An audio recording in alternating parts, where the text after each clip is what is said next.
Hello दोस्तों, आज जो मैं आपको कहानी सुनाने जा रही हूँ ये कहानी है परियों के शिकार की। तो चलिए दोस्तों देखते हैं परियों के शिकार की कहानी। बहुत समय पहले की बात है। किसी गांव में सावित्री नाम की गरीब लड़की अपनी सौतेली माँ के साथ रहती थी। सावित्री के तीनों भाई शहर में नौकरी करते थे, लेकिन दूसरी तरफ सावित्री के भाई जो भी पैसे भेजते थे, सावित्री की सौतेली माँ चारू वो सारे पैसे अपनी पर्स में रख लेती थी।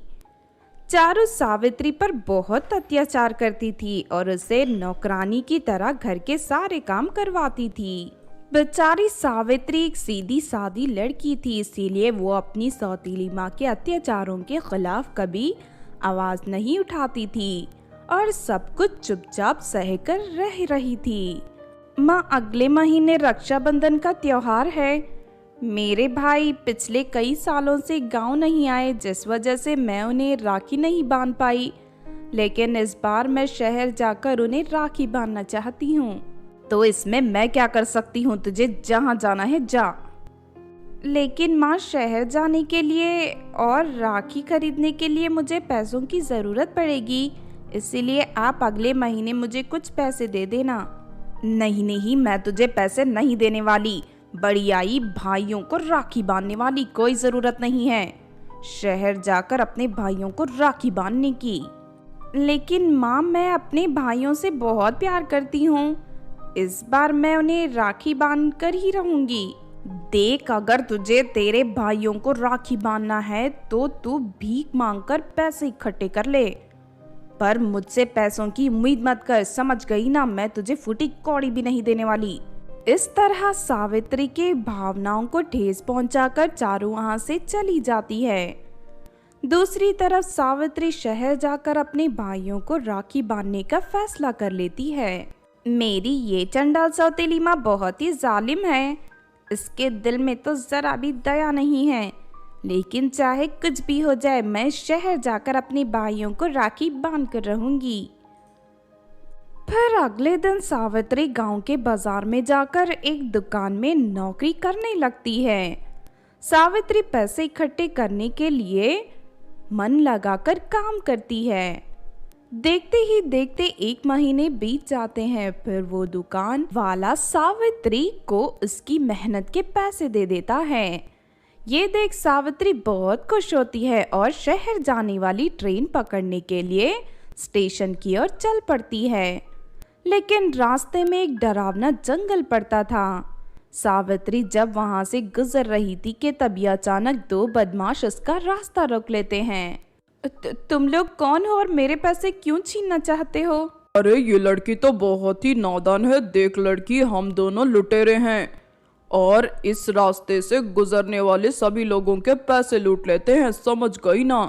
इसीलिए अब तो अपने सारे पैसे हमें दे दे, वरना हम तेरी नाक और कान काट लेंगे। ये देख, मेरे पास कितना बड़ा चाकू है। नहीं नहीं, मेरे पैसे मत छीनना। मैं अपने भाइयों को राखी बांधने शहर जा रही हूँ। मैंने ये पैसे दिन रात मेहनत करके इकट्ठे किए हैं। देखो, तुम्हारी बहन भी तुम्हें राखी बांधती होगी ना, इसलिए मुझे पर दया करो और मुझे जाने दो। सावित्री की बात सुनकर दोनों बदमाश हंसने लगते हैं। हमारी कोई भी बहन नहीं है, हम दोनों बहुत ही बुरे और निर्दय हैं। तेरी इस दुख भरी बातों से हमें कोई फर्क नहीं पड़ने वाला। देख, तूने हमारा बहुत समय बर्बाद कर दिया, चल जल्दी से सारे पैसे दे। इतना कहकर वो दोनों सावित्री से पैसे छीनने लगते हैं, लेकिन तभी अचानक 2 परियां वहां आ जाती हैं और दोनों बदमाशों को रस्सियों से बांध देती हैं। अरे सत्यानाश, ये परी कहाँ से आ गई? तुम दोनों इस मासूम लड़की को परेशान कर रहे हो ना? ठहर जा, अभी बताती हूँ तुम्हें। इतना कहकर वो परी अपनी जादुई शक्ति से उन दोनों बदमाशों के दोनों हाथ गायब कर देती हैं। अब तुम कभी किसी मासूम को परेशान नहीं कर पाओगे। चलो भाग जाओ यहाँ से, वरना मैं तुम दोनों को जलाकर मार दूंगी। ये सुनते ही दोनों बदमाश डर के मारे वहाँ से भाग जाते हैं। तुम दोनों परियों का बहुत बहुत शुक्रिया, तुमने सही वक्त पर आकर मेरी रक्षा की है। कोई बात नहीं, मासूमों की हिफाजत करना हमारा फर्ज है। लेकिन तुम इस जंगल में क्या कर रही थी? मेरी तीनों भाई शहर में रहते हैं, मैं उन्हें राखी बांधने जा रही हूँ। अरे वाह, हम दोनों भी पृथ्वी पर अपनी मुंह बोले भाई को राखी बांधने आई थी। ठहरो, मैं अभी तुम्हें तुम्हारे भाइयों के लिए 3 सुंदर राखियां देती हूँ। इतना कहकर परी अपनी जादुई छड़ी से वहां सोने से बनी 3 राखियां प्रकट कर देती हैं। उसके बाद वो परी सावित्री को वो तीनों राखियां और साथ में कुछ सोने के सिक्के देती हैं। तुम अपने भाइयों को ये राखी बांध देना और ये सोने के सिक्के तुम अपने पास रख लेना ताकि तुम्हें कभी पैसों की कमी ना हो। इतना कहकर दोनों परियां वहां से चली जाती हैं। परियों की उदारता देख सावित्री बहुत खुश होती है। उसके बाद सावित्री शहर जाकर अपनी तीनों भाइयों को राखी बांध देती हैं और अपनी सौतेली माँ के अत्याचारों के बारे में सब कुछ बता देती हैं। तू चिंता मत कर बहन, आज के बाद तू गांव में नहीं रहेगी, तू हमारे साथ यही रहेगी। हम तेरा शहर के सबसे बड़े कॉलेज में एडमिशन करवा देंगे। ये सुनकर सावित्री बहुत खुश होती है।